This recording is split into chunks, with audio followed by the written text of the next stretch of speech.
Okay,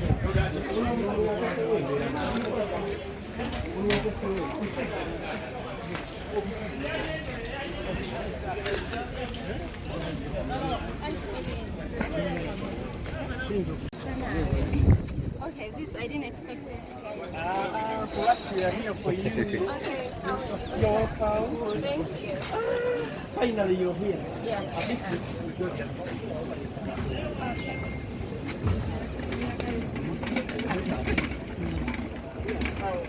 Put it over. Oh my God. Thank you. Michelle. Michelle.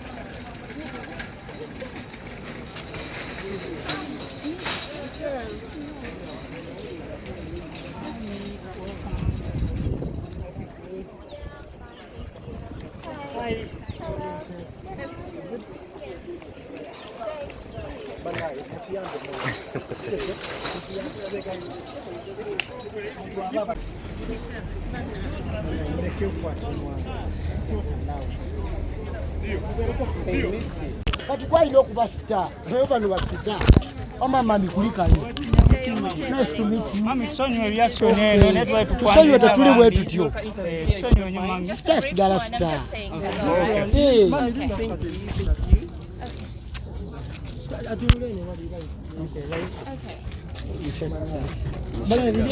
Michelle. No, Michelle. Michelle mumuleke.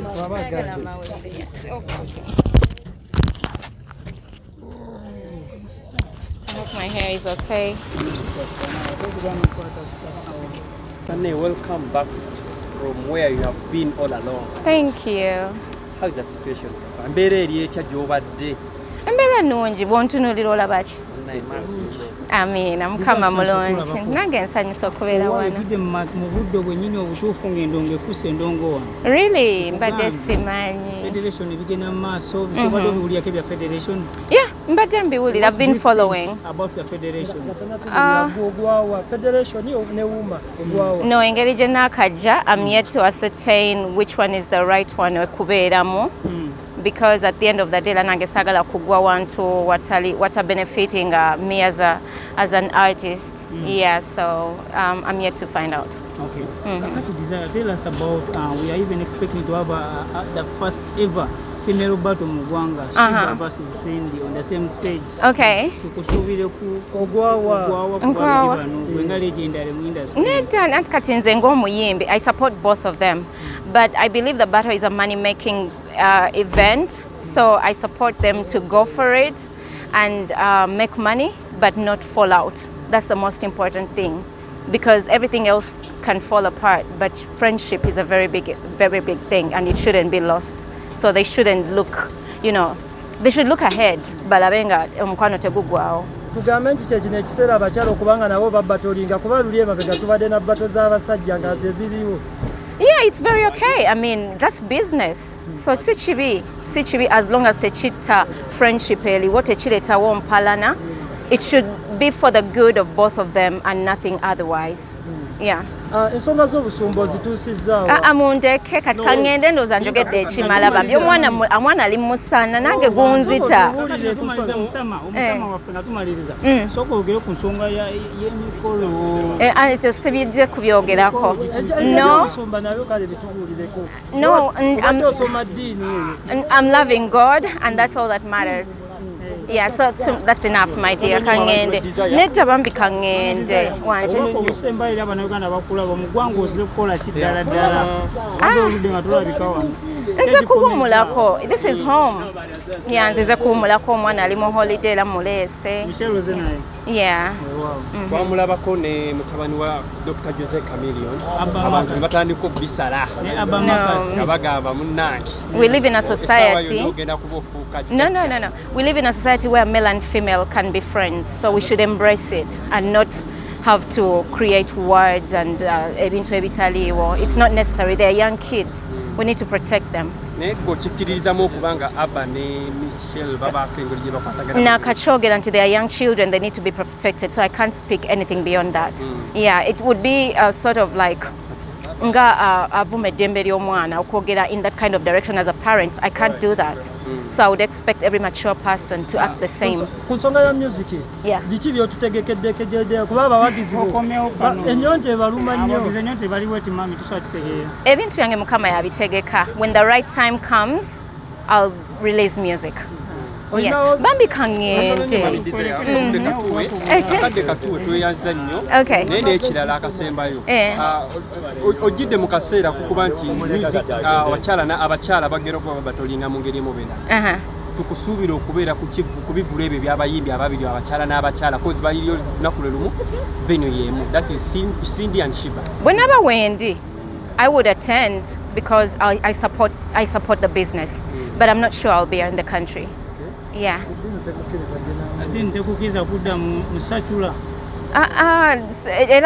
I mean, salvation is personal. It's between me and my God. Okay. It's nothing on the outside, but what is in the inside.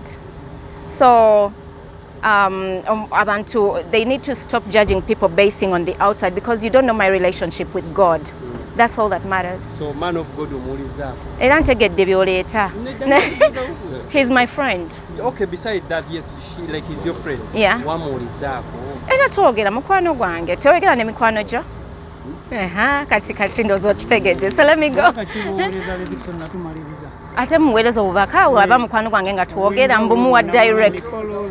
Mwagenda ne mutusiba amaaso. Ebyo sibiwulidde. Anti oluyimba lwakola temulwagala?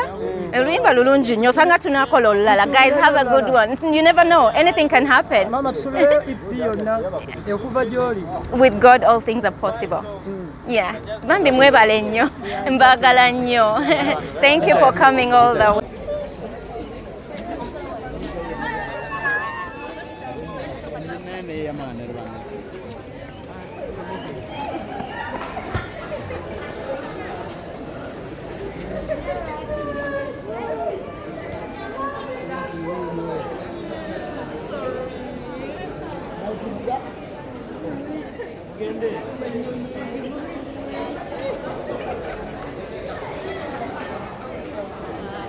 Bajja tugende.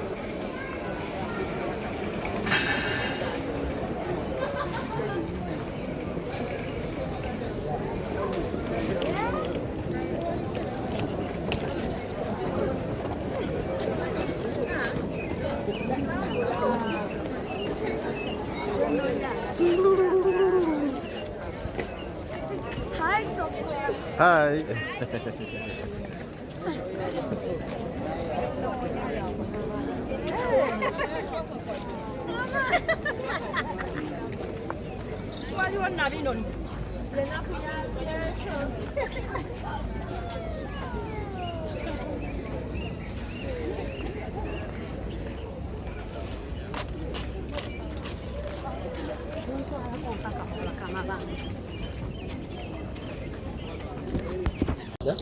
I'm okay. Koye. Trip yonna ebadde tokutaza bali wagenda tuwa ode kutuwa benzo koze kolabo ne Ruga byonna ebadde tokutaza. Bibadde fine. Nagenda ku trip yange nenjimaliza nenvayo nengenda nenkola nembimaliriza kati nzuno nkomyewo bakama bantu. Oluyimba luliwa because Bannayuganda. Nanti kati olaba kwesonga kosinza gana muntu yenna naye. Buli muyimbi ne management babeera ne release plans. Kati nina release plans zange nabo balina release plans. So anytime mu release plans zaffe mu nnyimba ze tugenda okuta ezitali za wala nalwo oluyinza ofulumira omwo. Bakuyisiza batya ekisinga obukulu kubanga byonna. Very good, hospitable. I've been loved. Sina feelings like I wanted to come back home. Wadde olina okudda wano ewaka. Neera nkomyewo ne waka mbadde njagala okukomawo.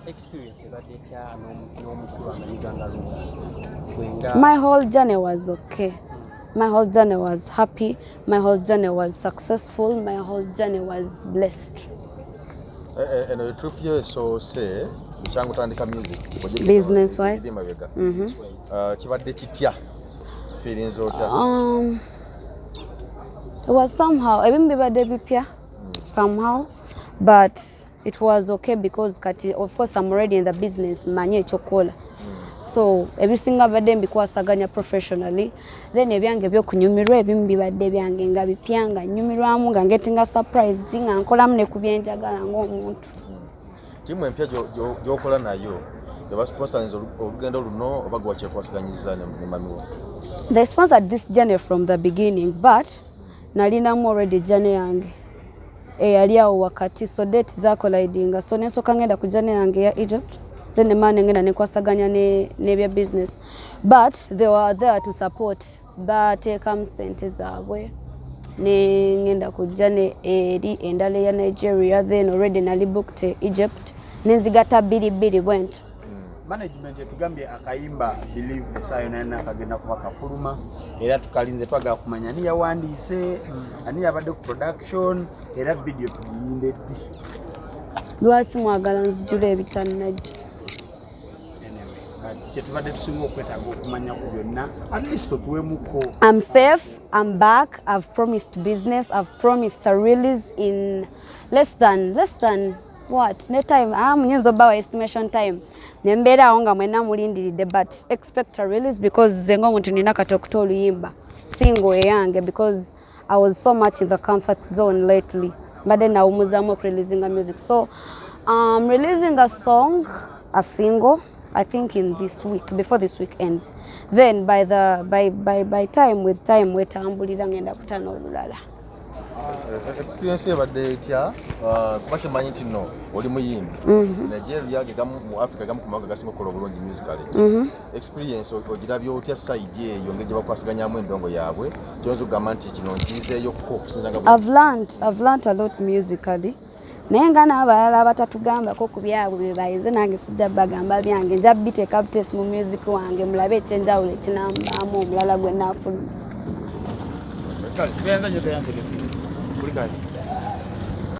Ndowooza byonna bye twasuubiza bannayuganda bituukiridde.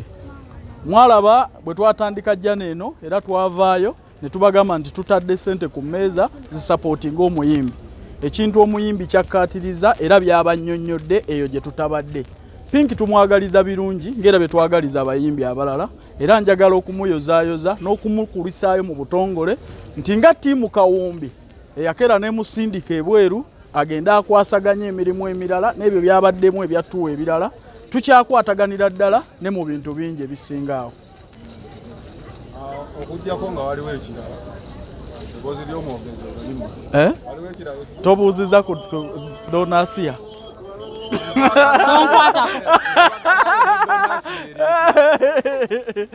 saawa yonna nawandiisa ebbaluwa egenda mu bakadde. Kale timu Kawumbi waliwo bato egenda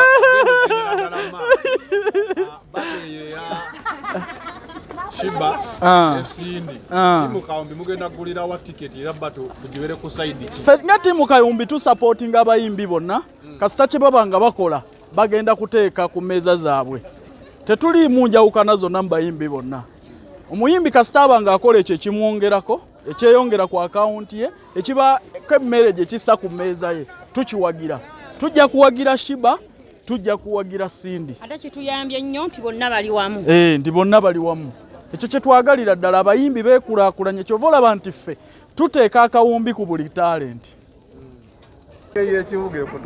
Sirina buzibu ndi wano nga bulijjo ffe tuli tiimu Kawumbi. Let music talk, let the money talk. Bisigadde bali bisomako mu butabo. Twanoonye Pinki ku kisaawe. No, nedda ng'ogyeko okubeera tiimu Kawumbi, nze mbadde tiimu Pinki. Mama wa Pinki oyo mulabanga muganda wange. Tucommunicatinga sisti kati ate nga neyatugata yali abaho fulanka nga tetusuubira nti neno programu ya Pink egenda kujjeekole ki ebeere mu tiimu Kawumbi. So mama Pink abadde mukwano gwange mbadde omu kwabo ba silent babayita batya mu luzungu and ba silent ghost abali emabega wa Pink. So ba silent ghost abali emabega wa Pink. So supporting a music we mwana muto mwana muwala mama we muganda wange mkwano gwange byonna sinti nzo okwagala Pinki tekizze kuba nti sawa zino ali mu tiimu Kawumbi nedda nkolagana yaffe ebaddewo okuva eri emabega nzo ine nkolagana nange goli tano wange naye mubana mawulire sibeesiga temulina saidi wano welcominga Pink kuve Nigeria ni mukawombi esazeeko era bonooza mubiraba President abaho wali nabene ku mwogezi w'ekibiina simanyi gyalaze Calvin Kayanja tusuubira bingi nnyo ffe Pink tetumusuubiramu ze hit music n'omwandisi w'ekibiina waali ng'onyigidde nnyo wano sinyirira just mbeera final channel kyali tujja kuba nga tukyalira Pink okubeera nga tumuloka Munnayuganda yali atulaba ayinza okubeera nga ayagala kumanya aba artists Nigeria byagenza okukola nabo because Nigerian music industry eri waggulu nnyo wano mu Africa so tuba tufunye omuyimbi Omunnayuganda ali nnyonnyonya agenda akolera project tuba tusuubira nti kingi ekigenda okuvaayo ekirungi ali kujja ye mwennyini ajja kubeebuulirira abagambe abayimbi byadde agenza okukola nabo kolabo naye nga mbadde ntambula naye mu motoka nga bamukubira ku video call nga mbalaba era buli kimu ba Nigeria so amanyi anyiza kubanga sigamanyi ajja kujja akibeegambire timu Kawombi kati katugambe yatutte management fully kuba luli watugamba okwatiddeko bukwatisi no era nakati nkiddamu engeri gyenze nga nkwatako abaana ba TikToker era bwe nkwatiddeko Pink Frank nina business esobola okunfuula bize sobola kujja bintu by'abayimbi nyinza obutamalaako Pink ndimukwatirako siri manager nti oba ngenda mu managinga nti oba namusayininga bwe mana musayininga aleeta ekiwandiiko but simusayiningangako mwagaliza bwagaliza nga bwe nkwatako badonasiya n'abalala ngobola abacumi oba sefuko ne Pink bwatyo bwali siri willing nze okumanaginga omuyimbi wa Uganda kuba baina ebibatawanya bingi ndabakerereze basiibamu Pink nsobola gamba nti mutaddemu sente zange kutalegamba nti oba ngenda mu banje oba ki sina budde mu managing abayimbi yes kubanga yatunoonya nga ffe batiimu Kawombi nali ne mwami bamuyita Calvin Kayanja ne Sefuko n'atunoonya n'agamba ayina waatuusa alemereddwa bayawukana n'omwami gwe bayita Jeff oba ye Jeff bw'anaafuna management endala naye nga temuteekamu ssente n'agamba ayagala obuyambi okuva mu ffe era kye tweyama twakituukiriza ate tusuubira n'omukwatirako ku bintu bye yatugamba ebyali ku list twabiwandiika byonna tugenda biggusa example yatugamba bw'ava e Nigeria ayagala kukola vidiyo ennungi ekyo kimu tugenda kimukolera n'atugamba fenga ffe yatugamba ekyo ne tugamba tugenda sooka tusindike Nigeria bw'okomawo nga tobuliddeeyo n'okomawo e Uganda tugenda kuwa sente zikola vidiyo ennungi ate nga si Uganda alina zikola mu nsi gy'ayagala n'okumugulira emmotoka n'ebirala byonna tugenda bituukiriza nga bwe twabimugamba so ffe tetulina kye tumusuubiramu nti oba twagala profit okuva gyali oba Pink oba akoze show oba takoze show nga ffe batiimu Kawombi tujja mukolera kyayagala oba akoze ekivulu ne mutakiyingira ffe batiimu Kawombi tuli willing omukolera kyayagala omukisa gw'omutwe gutyo bwe gujja omuntu afuna atya omukisa ogwo kubanga omukisa buli omu wano mu Uganda waliwo tulina emizigiti tulina church kuba nange Frank nsaba n'omukisa gwendina ne business zenkola ziriko omukisa nina company ndowooza Pink alina church gyasabiramu oba omuzigiti gwasaliramu kweyajja omukisa ogwo nange Frank nga bwe ngende wana Samuel Kakande nensaba nenfuna blessings mirimu gyange gyenkola so n'omukisa gwa Pink bwe gutyo bwe gwali Pink ndi willing muteekamu sente zagala kubanga mwezi gw'omwenda ndizimba ennyumba e Kasese bwe njimala ngenda muwa milioni 10 Frank sina passport sina ndangamuntu ngenda muwa milioni 10 agenda ngulira ebintu by'omunju bye ndio zimba Kasese Pink nga ye n'emyaka gye ngenda kikola era nja kibagamba mwana yanaaba kimama mwana yanaaba so kye kiriwo omwana yanaaba ki donasi ya kinaabe olonzaali obubi ennyo no ni kye kiriwo